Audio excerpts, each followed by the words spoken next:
Today we're making jam! Yes, it's the first time I'm going to be trying to make spiced tomato jam. I bought a couple of jars recently at the Amish market in Princeton, and we loved it. It was so delish, but a little bit too expensive to continue purchasing in an ongoing fashion. I was really amazed that my kids liked it so much because Neve doesn't really like tomatoes. Not that it really tastes like tomatoes, it's very sweet and then just has these flavors of spices. Besides the tomatoes, we will need some powdered pectin, allspice, cloves, cinnamon, lemon juice, lemon rind, and a whole lot of sugar. If you've never made jam, like I've never made jam, and I can pull it off, then you can make jam too. And I will say that making it at home yourself, this is a lot more frugal than buying small jars of it at the Amish market for $8 each. All right, let's go with this jam. I'm going to start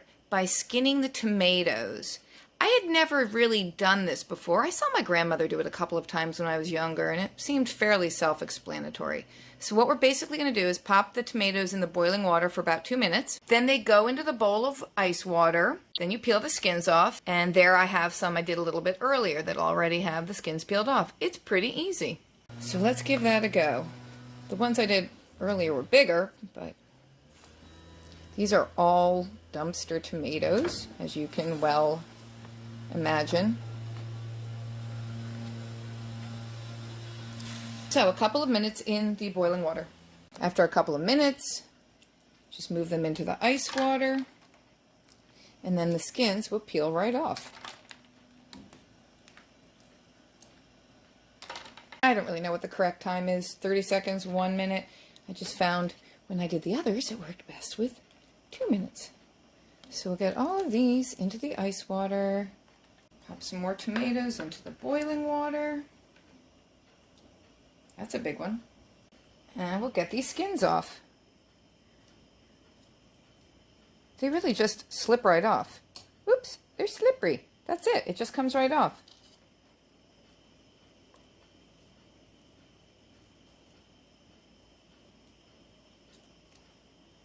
So once I get all of the skins off my tomatoes, these tomatoes are going to go back in a big pot. They're going to get all mushed and pureed with the immersion blender, and then we will add some sugar and spices and cook it down, and hopefully it will become the most delicious jam ever, ever, ever.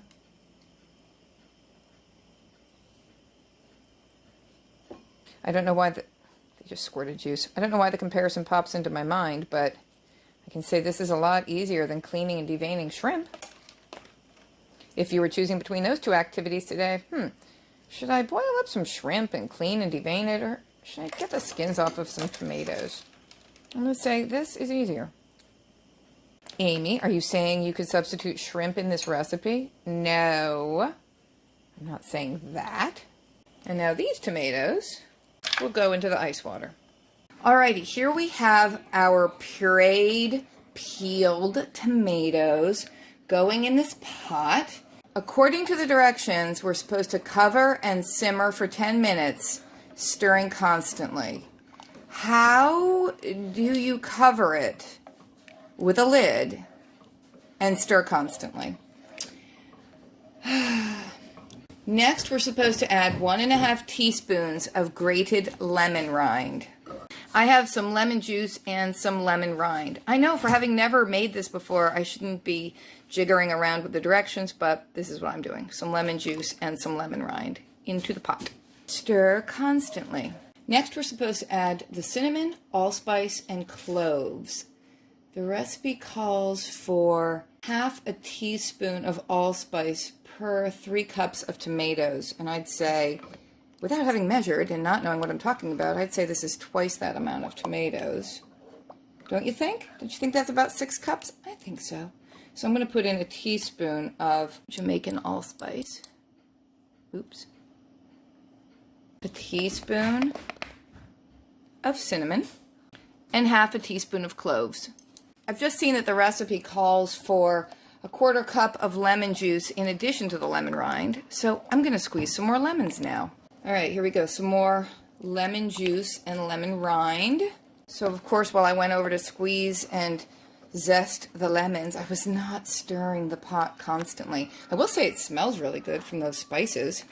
I'm assuming you need the lemon to add acidity, which is a little weird because tomatoes are really acidic, but I guess you want to balance out the massive amount of sugar you put in. This calls for 4.5 cups of sugar per 3 cups of tomatoes, which seems just outrageous and kind of disgusting. You need the sugar, of course, to, well, sweeten your jam and act as a preservative. I'm not doing the whole pour this into sterilized ball jars and put the lids on and listen to them pop and then potentially have them explode all over the house. I know people say they don't really do that, but they would for me. No. I'm just going to put some of this in a Tupperware container in the fridge for immediate use, and then the rest I will probably freeze. And that's just what I'm going to do. So the recipe says next to put the pectin in, and it says you put in 1 box of pectin. Well, this is what I have. It's not a box, but I looked it up on the intranet, and it says that a box of pectin is 1.7 ounces, and this little jar is 4.7, so I'm just going to make it up as I go along and put about 1/4 of this in.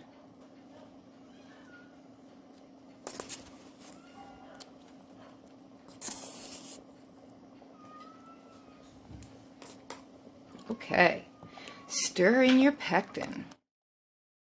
I'm reading the recipe as I go along because, again, I've never done this before. It says bring to a boil over high heat, stirring constantly. Okay, that's what we're doing. Would you say it's boiling?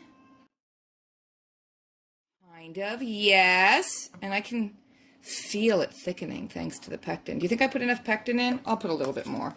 There we go, a little more pectin. Next, we're supposed to stir in the sugar and bring it to a full rolling boil that cannot be stirred down. Then boil hard for 1 minute, stirring constantly. That sounds scary, if you ask me. Bear with. I'm going to go with 4 cups of sugar. So that's 2 and 2 more. I feel like this is definitely the scary part. All right, we're stirring constantly. Oh man, it is so thick from all that sugar. Bring to a full rolling boil that cannot be stirred down. Then boil hard. Do it hard. Okay, that's what we're doing. So let's talk about refined sugar as we gaze into this pot.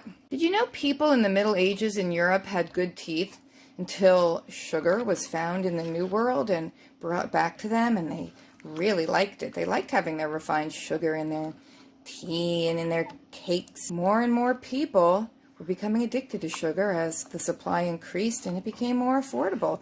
And you start to see in the death rolls, you know, when the town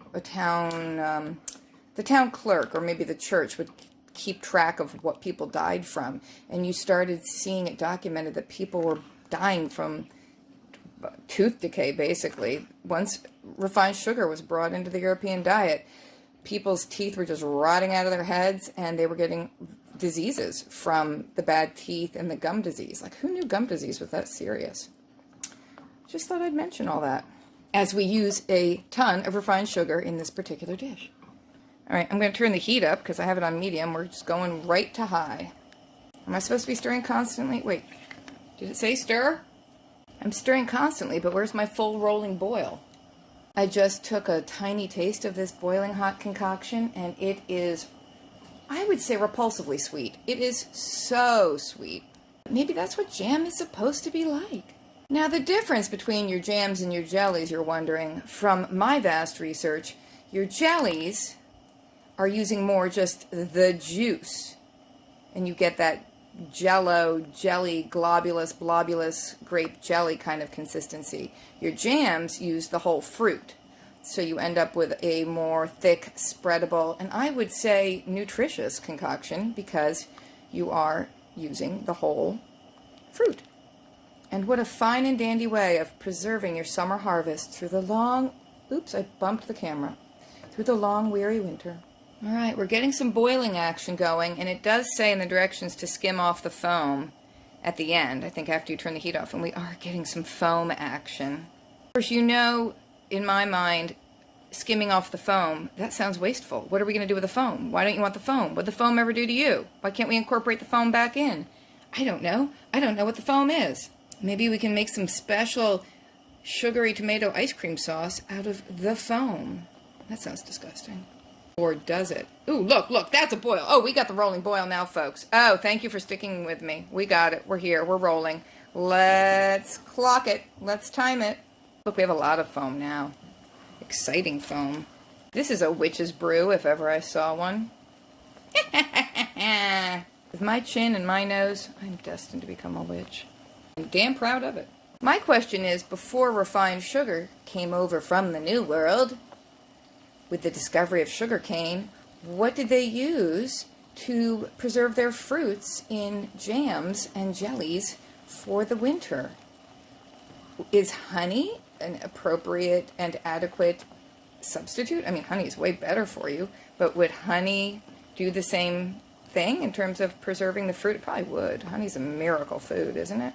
Happy little bees gathering up nectar and spreading pollen around and bringing it back to their hives and to their queen, and then barfing it up and making honey, and it's a magical thing. Honey is so magical.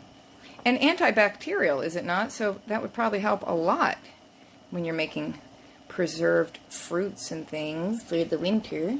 All right, I think we've been hard boiling for over a minute now, so I'm going to turn off the heat, let the boiling stop.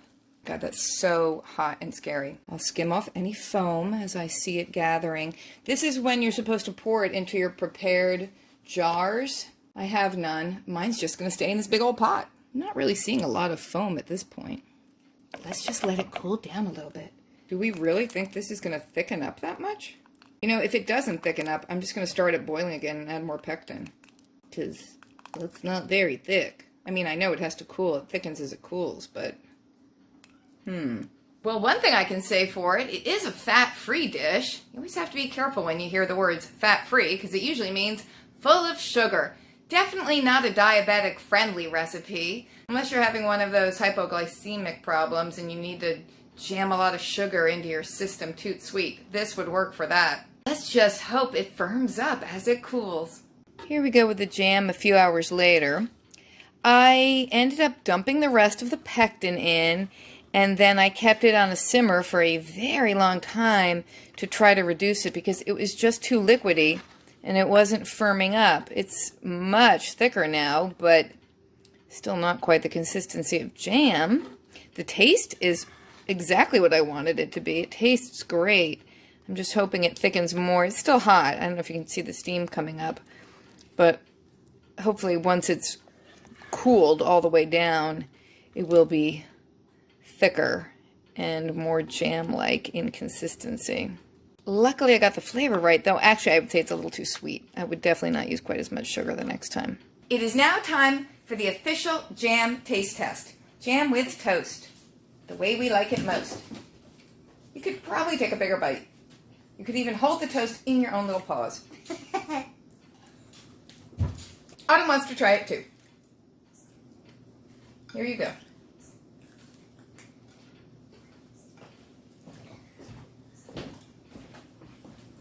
You like it? Does it taste the same as the jam we bought from the Amish market? No. That wasn't the answer I was looking for. Oh, it tastes better, obviously. May I? It's sweeter, yeah.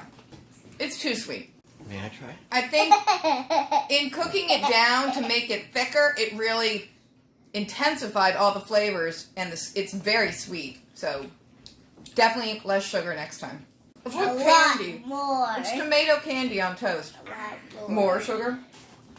Yeah, it has the taste. It has the taste of the other one, but it is sweeter. Yeah. I followed the recipe. Which is not bad. Who wants more? Thanks for watching, everybody.